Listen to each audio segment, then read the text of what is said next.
Welcome back to another story on Infidelity Tales Lab. Before we begin, tell us, where in the world are you watching from? Now, let's dive into today's story. Chapter 1. The Foundation. Salvatore Garner had always believed that success was earned through discipline, strategy, and unwavering determination. At 42, he embodied those principles.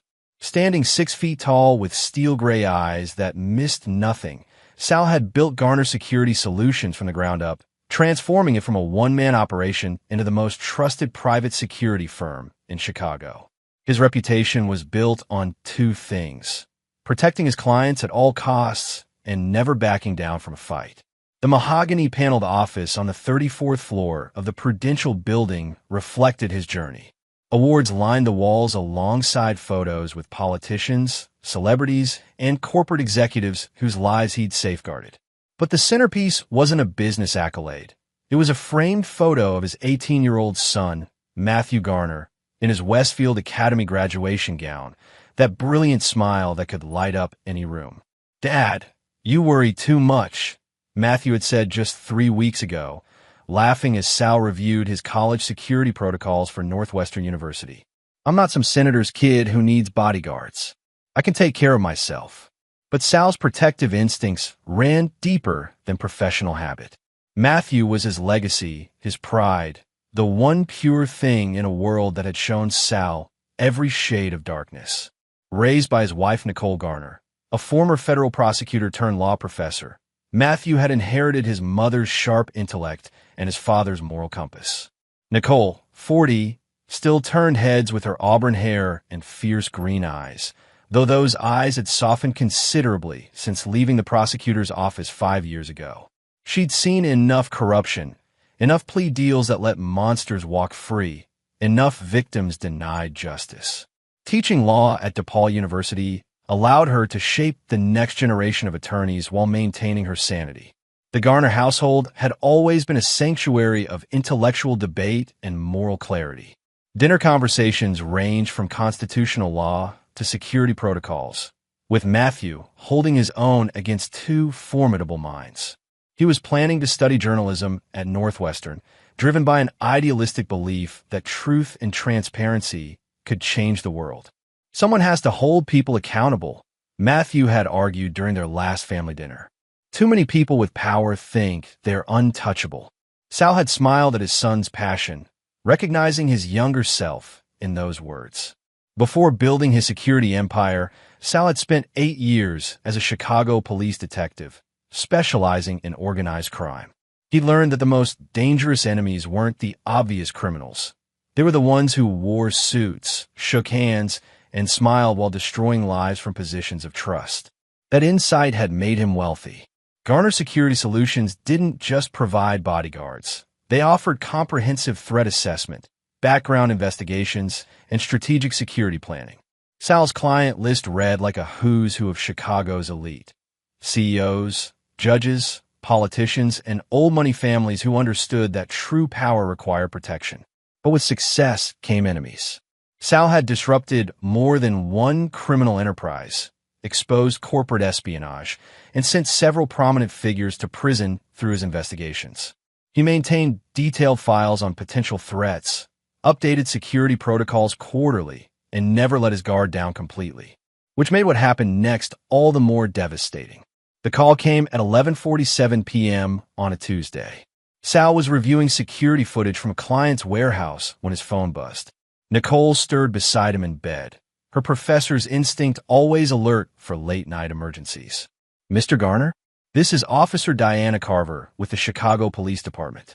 I need to inform you about your son, Matthew." The world tilted. Sal's hand tightened on the phone as every worst-case scenario he'd ever imagined flashed through his mind.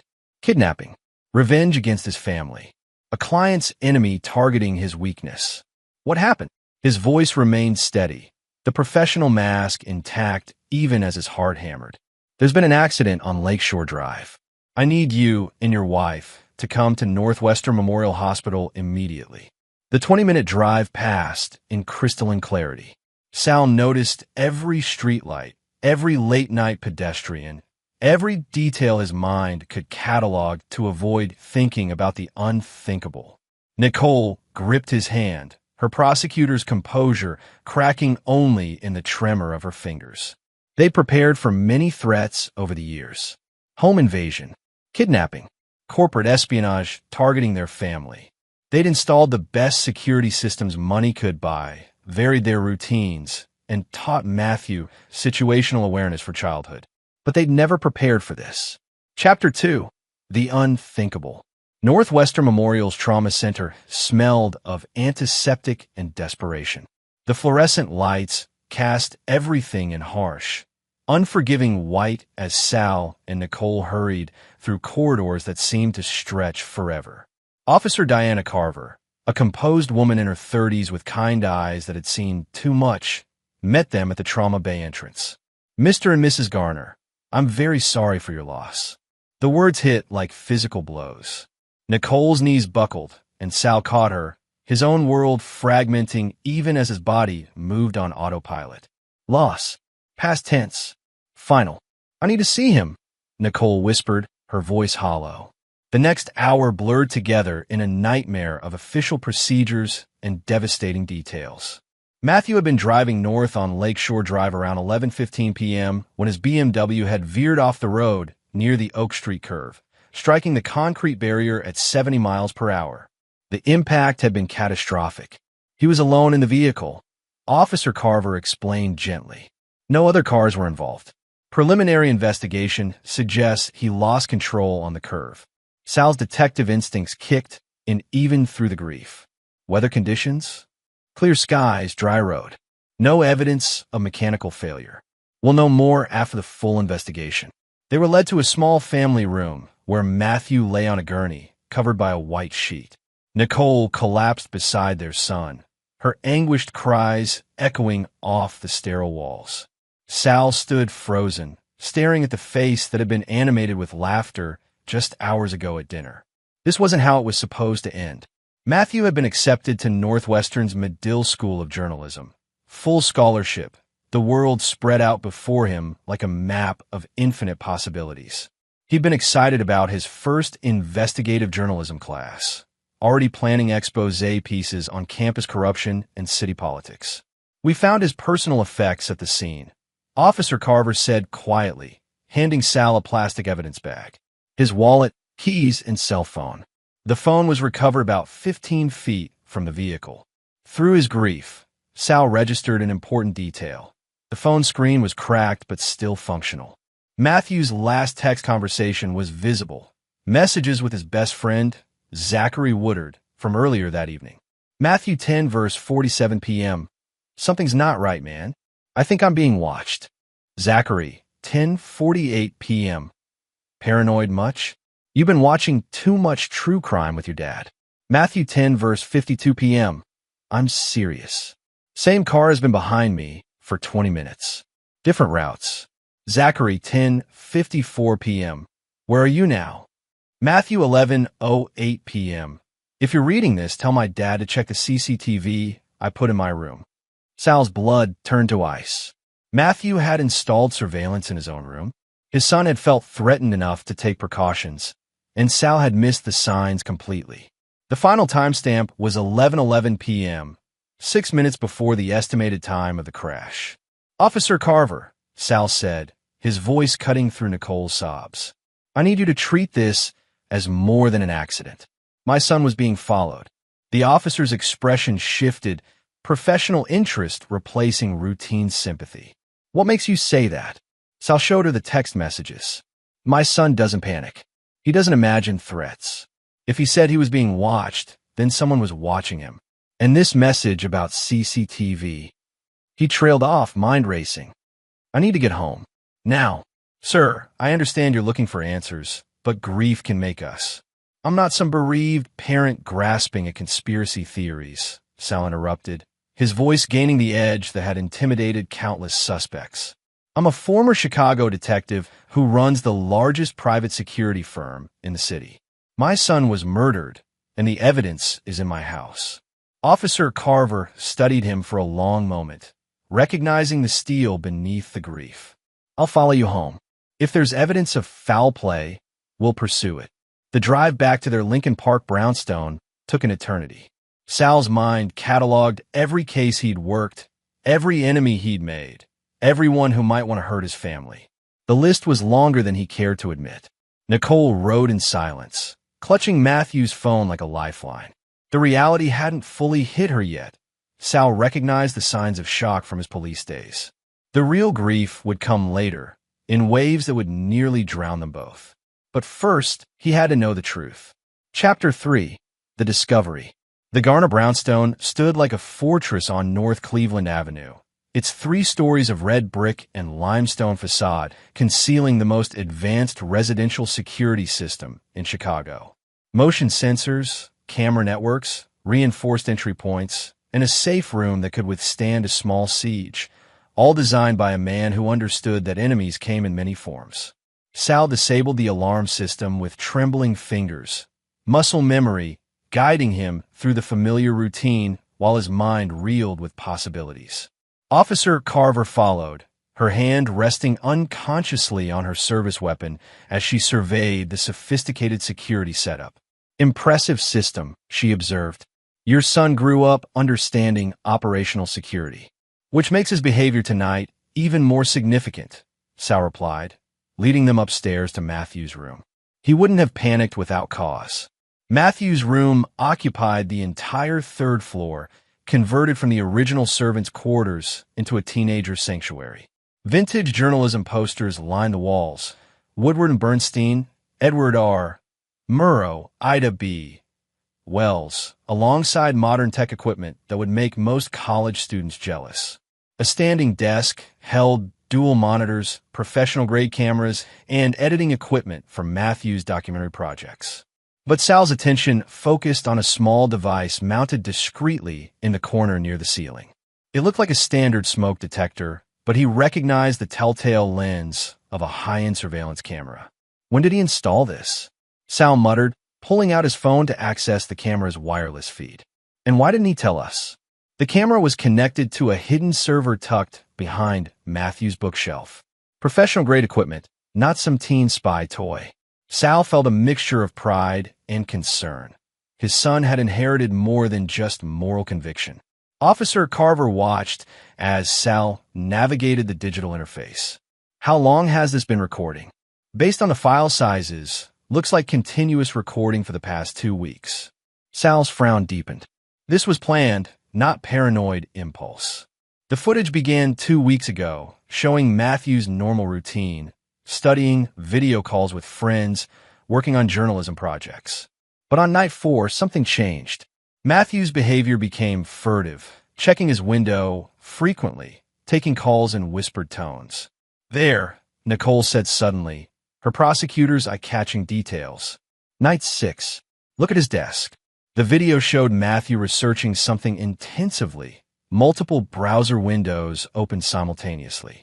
Legal documents, property records, financial filings, the kind of deep investigative work that had made Nicole's career. He was investigating someone, Officer Carver observed. This looks like case preparation. But the breakthrough came on night 10. Matthew was on his laptop when he suddenly froze, staring at something on his screen. He immediately grabbed his phone and made a call, pacing frantically. The audio was too distant to understand, but his body language screamed alarm. "Can we enhance the computer screen?" Nicole asked. See what he was looking at?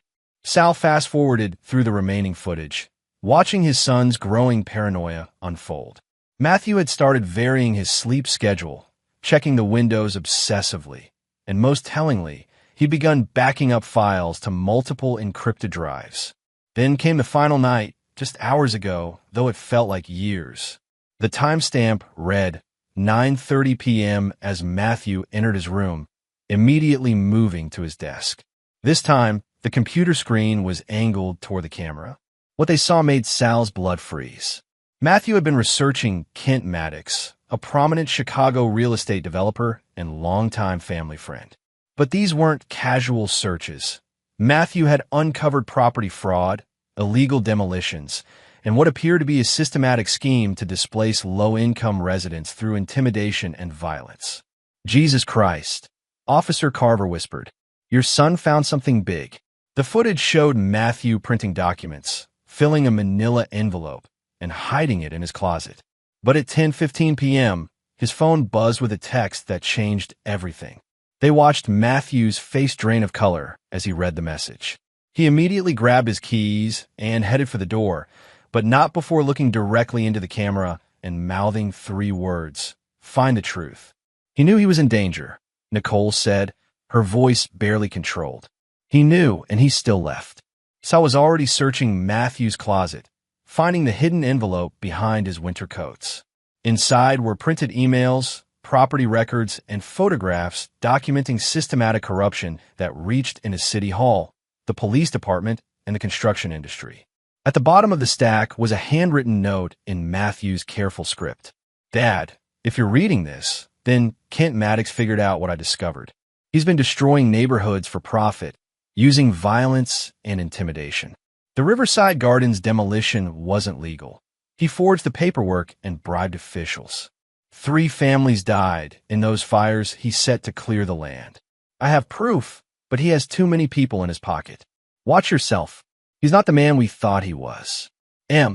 Officer Carver read over Sal's shoulder, her expression grim. This is motive for murder. Kent Maddox, isn't he some big-shot developer? More than that, Sal said quietly, his grief transforming into something harder and more dangerous. He's my daughter's godfather, Nicole's law school study partner. He's been to every birthday party, every Christmas dinner. We trusted him with our family. The betrayal cut deeper than the grief. Kent Maddox hadn't just killed Matthew. He'd used 20 years of friendship to position himself for the perfect murder. He knew their routines, their security protocols, their blind spots. But he'd underestimated Salvatore Garner's capacity for revenge. Officer Carver, Sal said, his voice carrying the cold precision that had made him legendary in Chicago's criminal underworld. I need you to start an official investigation. Document everything we've found here. What about you? She asked, recognizing the shift in his demeanor. Sal was already mentally cataloging Kent Maddox's vulnerabilities, his business relationships, his security arrangements. The plan was forming, piece by piece, move by countermove. I'm going to do what the system can't, he said quietly. I'm going to get justice for my son. Chapter 4. The Investigation. The next 72 hours passed in a haze of funeral preparations and quiet investigation. To the outside world, Salvatore Garner was a grieving father making arrangements for his son's memorial service. In reality, he was methodically building a case for revenge that would have impressed his former colleagues at Chicago PD. Garner Security Solutions' downtown office became his war room. The conference table disappeared under photographs, financial records, property documents, and surveillance footage. Sal had activated every resource at his disposal. Private investigators, forensic accountants, and former law enforcement contacts who owed him favors. His lieutenant, Edgar Mora, a 20-year veteran of the Chicago PD before joining Garner Security, spread out the preliminary findings like a general planning a campaign. Kent Maddox is dirty as hell, but he's smart about it, Edgar reported. Shell companies, offshore accounts, layers of bureaucratic insulation. He's been running this property scheme for at least 5 years. Sal studied the organizational chart Edgar had constructed. Maddox Development sat at the center of a web connecting city planning commissioners, building inspectors, and key figures in the mayor's office. The Riverside Gardens project was just the tip of an iceberg that involved millions in fraudulent development deals. What about the families who died in those fires? Sal asked.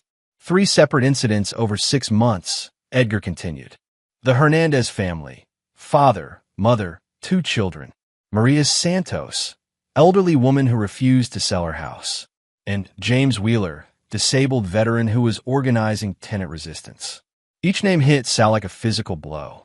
Matthew had died trying to expose a monster who'd been murdering innocent people while shaking hands at Christmas dinner. The fires were all ruled accidents or electrical problems, Edgar said. But look at this. He slid over a series of photographs showing similar burn patterns, identical accelerant residue, and the same cover-up techniques. This is the work of a professional arsonist. Nicole entered the conference room carrying coffee and wearing the expression she perfected during her prosecutor days. Controlled fury barely contained by legal discipline. "I've been reviewing the official investigation," she announced. "Kent has 3 aldermen and a district attorney on his payroll." The fix was in before Matthew even started asking questions. "How do we prove it?" Sal asked. "We don't," Nicole replied, her green eyes flashing with dangerous intensity. "Not through legal channels. Kent has too many people protecting him, and the evidence is circumstantial at best. Even if we could get him arrested, he'd be out on bail within hours." Sal nodded grimly. He'd expected as much. The system that had failed Matthew would fail them too. "So we do this our way," he said quietly. Edgar leaned forward, recognizing the tone. During their police days, that particular inflection in Sal's voice had preceded some of their most unorthodox investigations, the kind that bent rules and crossed lines but always got results. "What are you thinking, boss?" Sal walked to the window, overlooking downtown Chicago. Kent Maddox's office building was visible 6 blocks away, its glass and steel facade glinting in the afternoon sun like a monument to corruption. "Kent thinks he's untouchable because he controls the system," Sal said. "Politicians, police, prosecutors, he's got everyone bought and paid for. But he made one critical mistake." "What's that?" Nicole asked. Sal turned back to face them, and Edgar recognized the expression from their old days hunting Chicago's worst predators. It was the look of a man who'd found his prey's weakness. "He forgot that I don't work for the system anymore.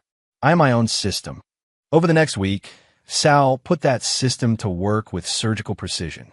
His investigators documented Kent's entire operation: properties, shell companies, bank accounts, and a network of officials taking his bribes. They identified Kent's enforcers, his arsonist, and his money laundering operation. But more importantly, they identified his routine. Kent Maddox was a creature of habit, which made him predictable. Every Tuesday at 7 p.m., he met with his inner circle at Giuseppe's, an upscale Italian restaurant he owned through a shell company.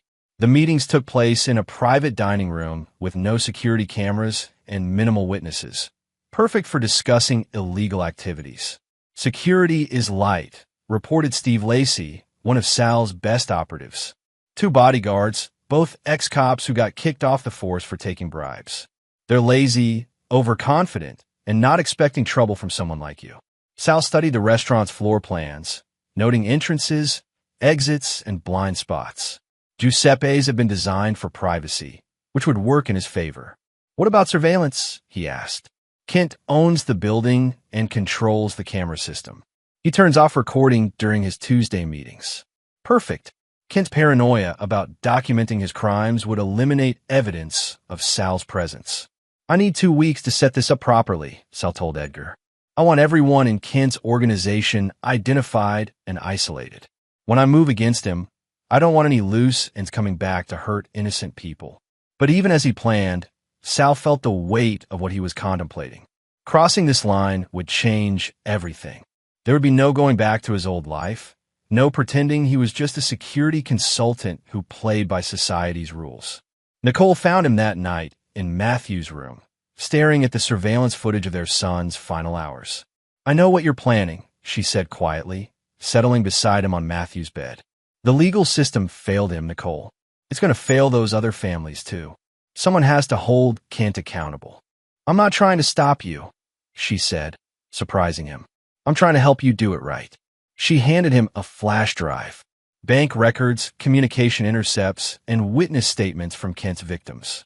Everything I could gather through back channels and old contacts. Sal looked at his wife, the former prosecutor who dedicated her career to justice through legal means, and saw the same cold determination that had made her legendary in Chicago's courtrooms. "Matthew got this from me," she continued. "That relentless pursuit of truth, that refusal to let powerful people escape consequences. If the courts won't give us justice, then we'll create our own." As they sat together in their dead son's room, surrounded by evidence of Kent Maddox's crimes, Sal felt the final pieces of his plan clicking into place. Kent had made this personal when he'd murdered Matthew. Now Sal would show him just how dangerous it was to threaten a Garner family member. The war was about to begin. Chapter 5. The Setup. Giuseppe's restaurant occupied the ground floor of a renovated warehouse in Chicago's River North District, its brick facade and warmly lit windows projecting an image of old-world authenticity. But Sal knew better as he studied the building from across the street, cataloging security measures and escape routes with the methodical precision of a professional predator. 2 weeks of surveillance had revealed Kent Maddox's patterns down to the minute. Every Tuesday at 7 p.m. sharp, Kent's black Mercedes would pull into the alley behind Giuseppe's. His 2 bodyguards, Dan Duke and Mitch Warren, both disgraced ex-cops who'd found lucrative employment in Kent's organization, would sweep the restaurant before allowing their boss inside. The private dining room on the second floor became Kent's war room for planning his next wave of property acquisitions. Maps of target neighborhoods, lists of stubborn tenants, and carefully coded discussions about encouraging people to relocate filled these sessions. Sal's investigation had identified Kent's entire inner circle. Jessica Hart, a corrupt city planning commissioner who rubber-stamped illegal demolition permits. Adam Massey, the arsonist responsible for the Riverside Gardens fires. And Sean Sparks, an alderman who blocked any investigations into Kent's activities. Each name now had a file in Sal's war room, complete with addresses, routines, weaknesses, and most importantly, the evidence needed to destroy their lives. But tonight was about Kent. Sal checked his watch, 6:45 p.m. In 15 minutes, Kent would arrive for his weekly strategy session. The other attendees would follow at 5-minute intervals, a security protocol designed to minimize exposure. By 7:30, they'd all be gathered in that soundproof private dining room, isolated from witnesses and surveillance. It was perfect. Sal's earpiece crackled with Edgar's voice from the surveillance van 3 blocks away. Targets are mobile. Kent's Mercedes just left his office building. Copy that, Sal replied, making final adjustments to his equipment. He wore the black tactical gear of his old SWAT days, modified with sound-dampening materials and enhanced body armor. The pistol at his hip was loaded with subsonic rounds that would barely whisper when fired.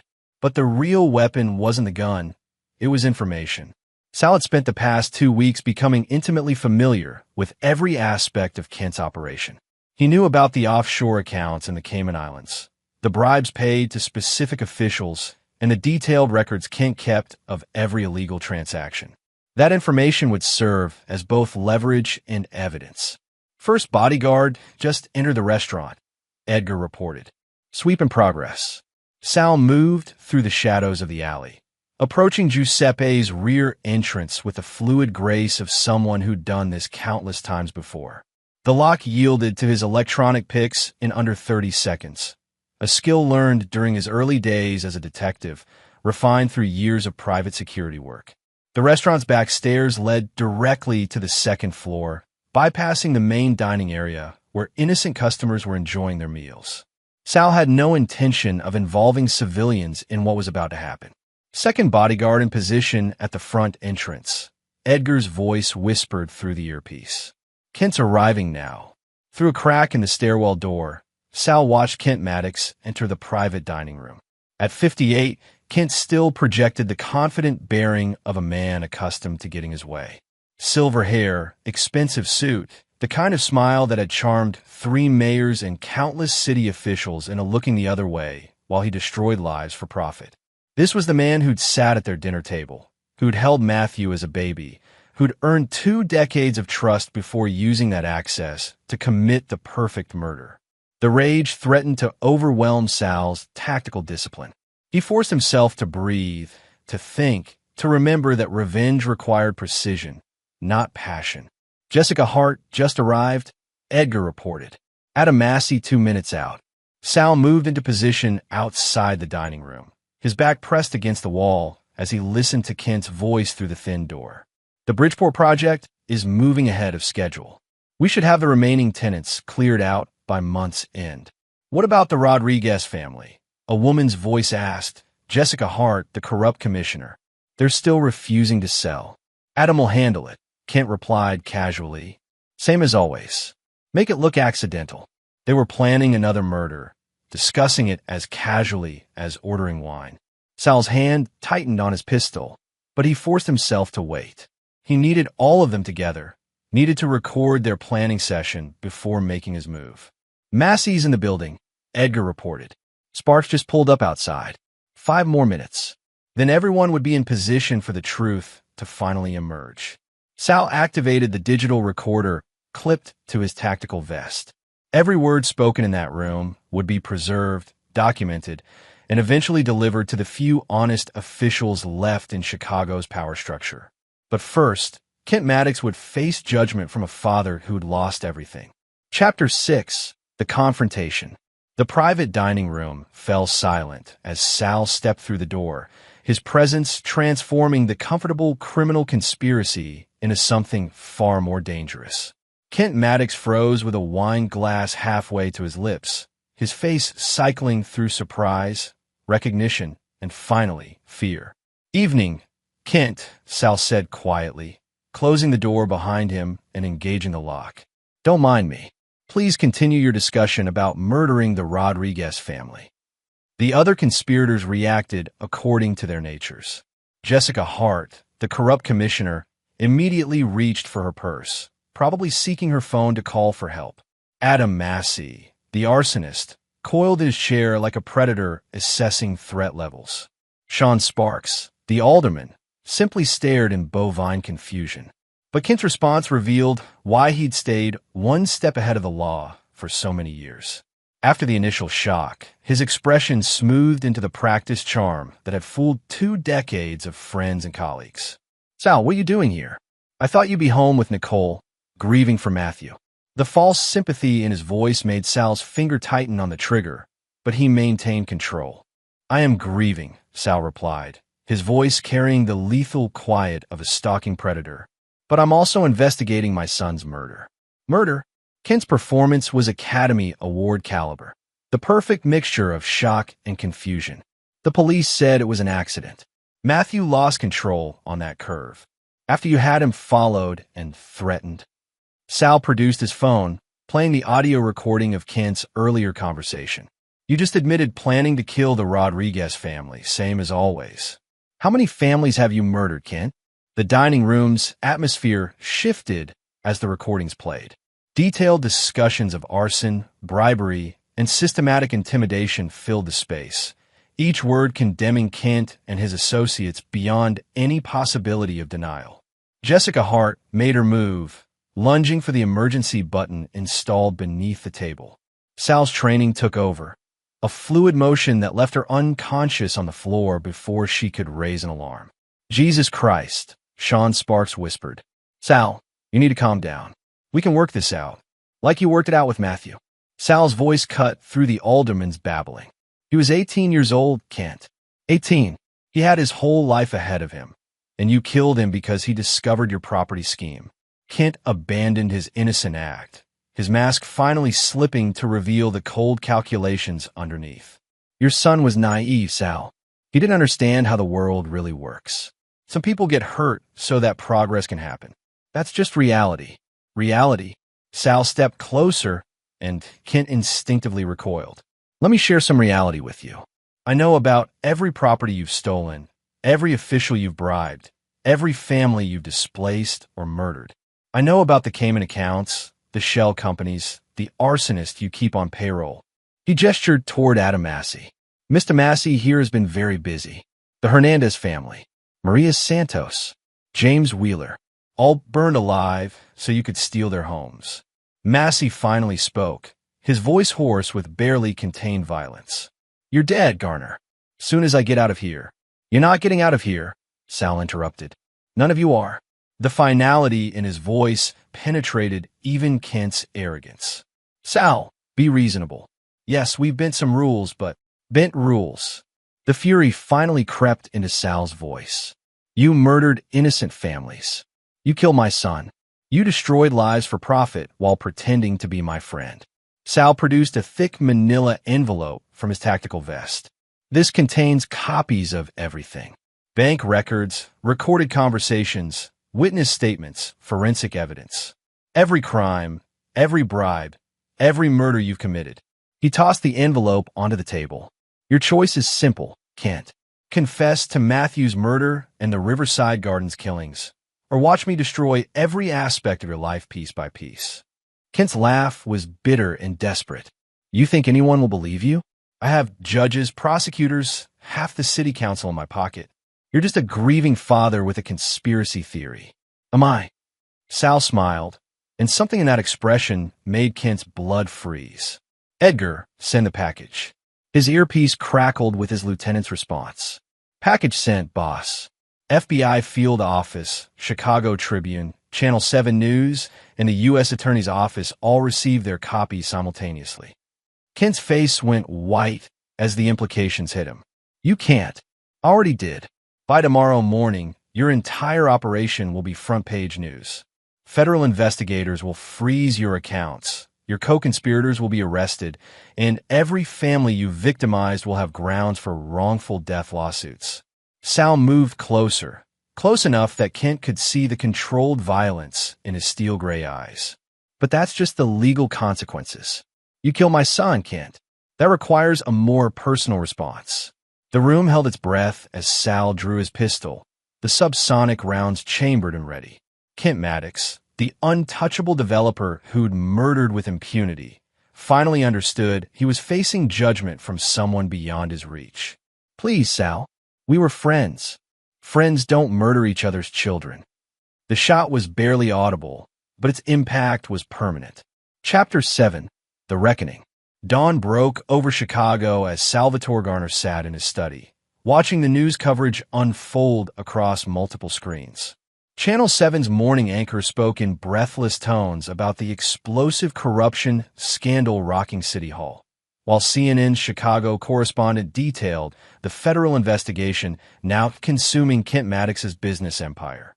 But the real satisfaction came from his secure laptop, where he monitored the systematic dismantling of everything Kent had built. The FBI had moved with impressive speed. By 3 a.m., agents were executing search warrants across the city, Kent's offices, his various properties, the homes of his co-conspirators. The Cayman accounts were frozen, the shell companies exposed, and a federal grand jury was already being convened. Edgar Mora entered the study carrying coffee and the morning's intelligence briefing. Jessica Hart was found unconscious in Giuseppe's dining room around midnight. She's talking to federal investigators now, trying to cut a deal. And the others? Adam Massey disappeared sometime after our operation concluded. Sean Sparks is in federal custody, singing like a canary about every bribe he's ever taken. Edgar paused, studying his boss's expression. Kent Maddox was found dead in his office building this morning. Single gunshot wound to the head. Apparent suicide, according to the police report. Sal nodded without emotion. The official story would protect everyone involved while ensuring Kent's crimes dominated the headlines. The Chicago PD had closed the investigation before it began. After all, who would mourn a murderous real estate developer who'd killed innocent families? What about our exposure? Sal asked. Clean. Security cameras at Giuseppe's malfunctioned conveniently between 7:30 and 8:45 p.m. yesterday. No witnesses, no evidence connecting us to Kent's final hours. Officially, he killed himself rather than face federal prosecution. The cover story held up under scrutiny because it made perfect sense. Faced with imminent arrest, asset forfeiture, and life in prison, Kent Maddox had chosen the coward's exit. The media would spend weeks dissecting his crimes, not questioning the circumstances of his death. Nicole appeared in the doorway wearing her black funeral dress, her auburn hair pulled back in the severe style she'd favored during her prosecutorial career. The service starts in 2 hours. Matthew's funeral would take place at St. Alphonsus Church, where he'd been baptized 18 years ago. The same altar where he'd received First Communion, where he'd served as an altar boy, where he'd planned to marry someday and bring his own children for baptism. Instead, they were saying goodbye. Any regrets? Nicole asked quietly, settling beside him on the leather couch where they'd watched Matthew grow from infant to young man. Sal considered the question seriously. He'd crossed lines that couldn't be uncrossed, done things that would have horrified his younger, more idealistic self. But when he closed his eyes, he saw Matthew's face on that surveillance footage, mouthing "Find the truth" before walking into Kent's trap. "None," he said finally. The system failed him. It would have failed those other families too. Someone had to hold Kent accountable. And Adam Massey? The arsonist's disappearance hadn't been accidental. Edgar's team had intercepted Massey leaving Giuseppe's, and the man responsible for burning children alive had faced his own reckoning in a warehouse on the south side. His body wouldn't be found for weeks, if ever. He murdered 3 families, Nicole. The Hernandez children were 6 and 8 years old when he burned them alive in their beds. She nodded, her prosecutor's instincts understanding the calculus of justice. Some crimes exceeded the legal system's ability to provide adequate punishment. Some monsters required more direct intervention. The doorbell rang, followed by voices in the hallway. Edgar was greeting the early arrivals for the pre-funeral gathering, colleagues, clients, and Matthew's friends coming to pay their respects. Zachary Woodard was among the first. The young man who'd received Matthew's final text message, still struggling with guilt over not taking his friend's fears seriously. Sal found him standing in Matthew's room, staring at the journalism posters. "I should have believed him," Zachary said without turning around. "When he said he was being followed, I should have." "You couldn't have known," Sal interrupted gently. "Kent fooled everyone, even me. The news is saying he killed himself because of some FBI investigation. They're not mentioning Matthew at all." Sal placed a hand on the young man's shoulder. "The FBI investigation exists because of Matthew. He found the evidence that brought Kent down. Your friend saved lives, Zachary. The Rodriguez family won't be murdered now because Matthew exposed Kent's operation. It wasn't the complete truth, but it was a truth Zachary could live with. Sometimes the full story was too complicated, too dark, too final for public consumption." The church service was standing room only, filled with Matthew's classmates, teachers, family friends, and colleagues from Sal's business. The priest spoke about a young man taken too soon, about faith during dark times, about justice eventually prevailing. As they lowered Matthew's casket into the ground, Sal felt the weight of what he'd done and what he'd lost. His son was gone forever, that brilliant smile extinguished by a monster's greed. No amount of revenge could bring Matthew back or fill the hole in their hearts. But Kent Maddox was dead, his criminal empire destroyed, and the families he'd threatened were safe. In the arithmetic of justice, that had to be enough. As the mourners dispersed, Nicole took Sal's hand. "What now?" He looked across Lincoln Park Cemetery toward downtown Chicago, where federal agents were still unraveling the corruption that had poisoned the city's government. Kent's death was just the beginning. His co-conspirators would face trials. His victims would receive compensation, and his properties would be returned to the communities he destroyed. "Now we rebuild," Sal said quietly. "We make sure Matthew's sacrifice meant something." The war was over, but its consequences would echo through Chicago's power structure for years to come. Salvatore Garner had kept his promise to his son. He'd found the truth and ensured it saw daylight. Justice, he reflected, sometimes required stepping outside the law to preserve it. Chapter 8. The Cleanup. 3 weeks after Matthew's funeral, Salvatore Garner stood in the penthouse conference room of the federal building, watching Assistant U.S. Attorney Margaret Blair present the government's case against the Maddox corruption network. The evidence spread across multiple tables painted a picture of systematic criminality that had infected Chicago's government for years.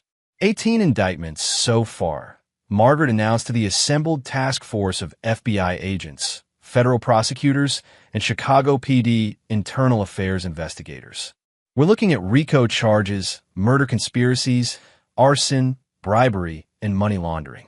This is the biggest public corruption case in Chicago since Operation Silver Shovel. Sal sat in the back of the room, officially present as a consultant on security matters, but actually monitoring the investigation's progress. His decision to leak the evidence simultaneously to law enforcement and media had created unstoppable momentum. Even Chicago's notoriously corrupt political machine couldn't suppress a story this explosive. Agent Ruth Jones, the FBI's lead investigator, addressed the room with the clinical precision of someone who'd spent her career dismantling criminal enterprises. Kent Maddox's suicide prevented us from flipping him against his political contacts, but his records were meticulous. We have documented proof of bribes paid to 3 aldermen, 2 city commissioners, and a Cook County judge. The suicide story had held up perfectly. Kent's apparent guilt and desperation provided a neat explanation that satisfied media curiosity while protecting Sal's involvement. The official investigation focused on the corruption scheme itself, not the circumstances of Kent's death. But Sal knew the real cleanup was just beginning. Edgar Mora found him in the parking garage after the briefing, carrying a tablet loaded with surveillance reports. Adam Massey's body was discovered this morning in a construction site on the south side. Apparent drug overdose, according to the preliminary investigation. The official story wasn't technically false. Massey had indeed died from an injection, though the substance involved wasn't recreational narcotics. Edgar's team had been thorough and professional, ensuring the arsonist responsible for multiple family murders faced appropriate consequences. Any complications? Sal asked. None. Massey had a history of substance abuse and had been increasingly erratic since the FBI investigation began. His death looks consistent with someone spiraling out of control after their criminal empire collapsed. They walked to Sal's car in comfortable silence, 2 professionals who understood that some jobs required actions beyond legal boundaries. Edgar had been Sal's partner during their police years, had seen the same victims failed by plea bargains and technicalities, had watched guilty men walk free while their victims suffered. Neither man felt any moral conflict about Adam Massey's fate. The drive back to Garner Security Solutions took them through the Riverside Gardens neighborhood where Kent's scheme had begun. The area showed signs of renewal. Community gardens where burned buildings once stood, new affordable housing under construction, families returning to streets they'd been forced to abandon. The Rodriguez family decided to stay, Edgar reported. Federal investigators froze the demolition orders and returned their property rights. They're planning to rebuild. Small victories, but meaningful ones. Matthew's investigation had saved lives and preserved communities that would have been destroyed by Kent's greed. At the office, Sal found Nicole waiting in his private conference room, surrounded by legal documents and wearing the focused expression that had made her legendary in Chicago's courthouses. The wrongful death settlements are moving forward, she announced without preamble. Families affected by Kent's arson scheme will receive compensation from the federal asset forfeiture. It won't bring back their loved ones, but it will help them rebuild. Sal studied the papers, legal briefs, victim impact statements, and forensic accountings of Kent's stolen wealth. The federal government was doing its job, ensuring Kent's victims received some measure of justice through the courts. But justice for Matthew remained personal. Any word on the remaining co-conspirators? Sal asked. Jessica Hart is cooperating fully with federal investigators. She'll likely receive a reduced sentence in exchange for testimony against the others. Sean Sparks is refusing to cooperate. His corruption charges will likely result in 15 to 20 years. The legal system was grinding forward with its usual measured pace, building cases that would stand up in court and survive appeals. It was necessary work, but insufficient for Sal's purposes. Some crimes demanded more immediate consequences. That evening, Sal drove to St. Alphonsus Church for the memorial mass Nicole had organized for Matthew's 1-month anniversary. The same altar where they'd said goodbye now hosted a celebration of his life. Friends sharing memories, teachers discussing his potential, classmates reading from his journalism projects. Zachary Woodard approached Sal after the service, carrying a printed manuscript bound in black leather. I've been working on this since the funeral, Zachary explained. A complete account of Matthew's investigation, everything he discovered about Kent's operation. I want to submit it to journalism schools, maybe get published. Sal accepted the manuscript, feeling its weight both physical and symbolic. Matthew's revelation, how an 18-year-old journalist exposed Chicago's biggest corruption scandal. He deserves credit for bringing Kent down, Zachary continued. The FBI might have gotten the evidence, but Matthew found it first. He died trying to expose the truth. It was a sanitized version of events, but an important one. Matthew's sacrifice needed to be remembered and honored, his courage recognized by the journalism community he'd hoped to join. "I'll make sure this gets to the right people," Sal promised, meaning editors at major newspapers who owed him favors and journalism professors who understood the importance of protecting young investigators. Walking home through Lincoln Park, Sal reflected on the past month's events. Kent Maddox was dead, his criminal empire destroyed, his co-conspirators facing federal prosecution.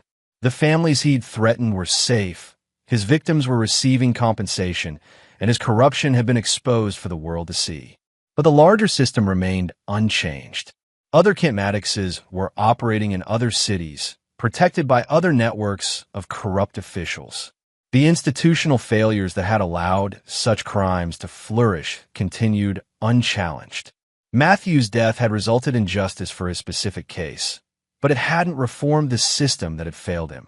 That would require a different kind of war, fought on different battlefields with different weapons. Sal was ready for that war too. Chapter 9. The Legacy. 6 months after Matthew's death, Salvatore Garner stood before the marble headstone that marked his son's final resting place. The inscription was simple: Matthew Garner, journalist, truth seeker, beloved son. Below that, a quote Matthew had kept on his desk: "The only way to deal with an unfree world is to become so absolutely free that your very existence is an act of rebellion." Fresh flowers adorned the grave. Sunflowers, Matthew's favorite, placed there by Nicole during her weekly visits. Sal's visits were less frequent, but more intense. Moments of communication with the son who'd inspired a transformation he was still understanding. The Chicago skyline stretched before him, glass and steel monuments to commerce and power that concealed the ongoing corruption investigations triggered by Matthew's work. Federal prosecutors had secured convictions against 14 officials in the Maddox network, with more trials scheduled throughout the year.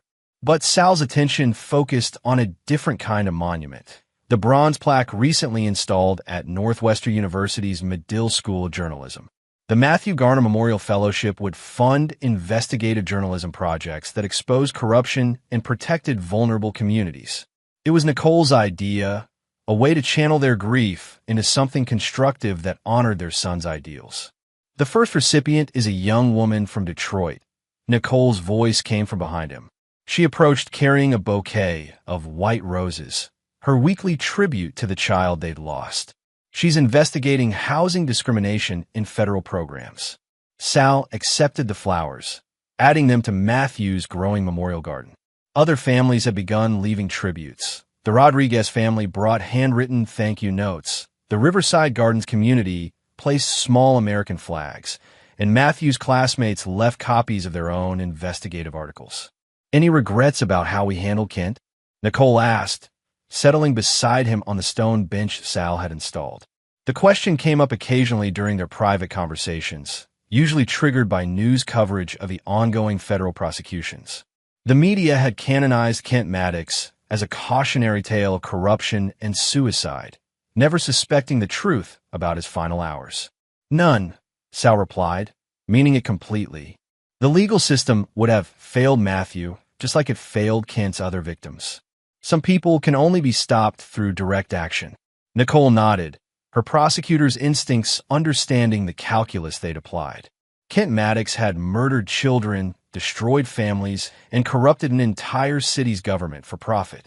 His death had saved lives and prevented future atrocities that the courts might never have adequately punished. They sat in comfortable silence, watching the sun set over the city Matthew had hoped to help reform through journalism. His dreams of exposing corruption and holding powerful people accountable had been realized, just not in the way he'd imagined. Edgar Moore's voice crackled through Sal's secure phone, pulling him back to present concerns. "Boss, we have a situation developing in Milwaukee. Real estate developer named Jeffrey Rice is using similar tactics to Kent Maddox: property fraud, intimidation, suspicious fires." Sal felt the familiar surge of cold calculation that had served him so well during the Kent Maddox operation. "Send me everything you have. Full background, associates, financial records, the works." already compiling the files. This looks like another multi-year scheme with political connections. Local law enforcement is either compromised or overwhelmed. The pattern was depressingly familiar. Powerful criminals hiding behind legitimate business facades while destroying lives for profit. The legal system would eventually catch up to Jeffrey Rice, but how many families would suffer while prosecutors built their cases? "Nicole," Sal said quietly, "how would you feel about expanding our operations?" She understood immediately. During their marriage, Nicole had learned to read the subtle shift in his voice that preceded particularly dangerous decisions. "You're thinking about Milwaukee. I'm thinking about all of them. Kent wasn't Maddox unique. There are dozens of criminals just like him operating in cities across the country, using the same tactics, buying the same protections, victimizing the same." Nicole considered this, her legal mind weighing implications and consequences. The federal system is reactive, not proactive. By the time prosecutors build cases against people like Kent, they've already destroyed dozens of lives. "But we could be proactive," Sal continued. "Garner Security Solutions has resources and capabilities that law enforcement doesn't. We could identify these operations early, gather evidence, and ensure appropriate consequences before more families get hurt." It was vigilantism on an organized scale, justice delivered outside legal channels by people who understood that some crimes exceeded the system's ability to provide adequate punishment. The moral complexity didn't escape either of them, but neither did the practical necessity. "What about Matthew's memory?" Nicole asked. He believed in legitimate journalism, legal procedures, working within the system. Sal looked at his son's headstone, remembering the young man who died, trying to expose corruption through proper channels. Matthew believed in truth and justice. The methods matter less than the results. Over the following weeks, Sal quietly restructured Garner Security Solutions to accommodate his new mission. A special division was created, officially focused on corporate security consulting, but actually identifying and neutralizing organized corruption schemes before they could destroy communities. The team included Edgar Mora, now promoted to Director of Special Operations, Steve Lacey, a former Army Ranger who specialized in surveillance and intelligence gathering, and a network of freelance operatives with backgrounds in law enforcement, military special operations, and private security. Their first target was indeed Jeffrey Rice in Milwaukee, whose property development scheme had already displaced 3 families and resulted in 2 suspicious building fires. The evidence Edgar's team gathered painted a familiar picture: bribes to city officials, intimidation of resistant tenants, and systematic fraud designed to steal valuable urban properties. But unlike Kent Maddox, Jeffrey Rice would face consequences before murdering innocent families. The operation took place on a cold Thursday evening in November. Rice was meeting with his arsonist and 2 corrupt aldermen in a private club downtown, planning the destruction of a historic apartment building whose elderly tenants had refused to relocate. Sal's team documented everything: recorded conversations, financial transfers, detailed plans for arson and murder. But instead of waiting for federal prosecutors to build their case, they took immediate action. Jeffrey Rice was found dead in his office the next morning, apparent suicide just hours before FBI agents arrived with search warrants. His co-conspirators were arrested based on evidence anonymously delivered to federal investigators, and the targeted apartment building remained safe. The pattern repeated itself in Detroit, Cleveland, and Phoenix over the following year. Corrupt developers, murderous slumlords, and their political enablers all faced the same fate: exposure, prosecution, and when necessary, more direct consequences.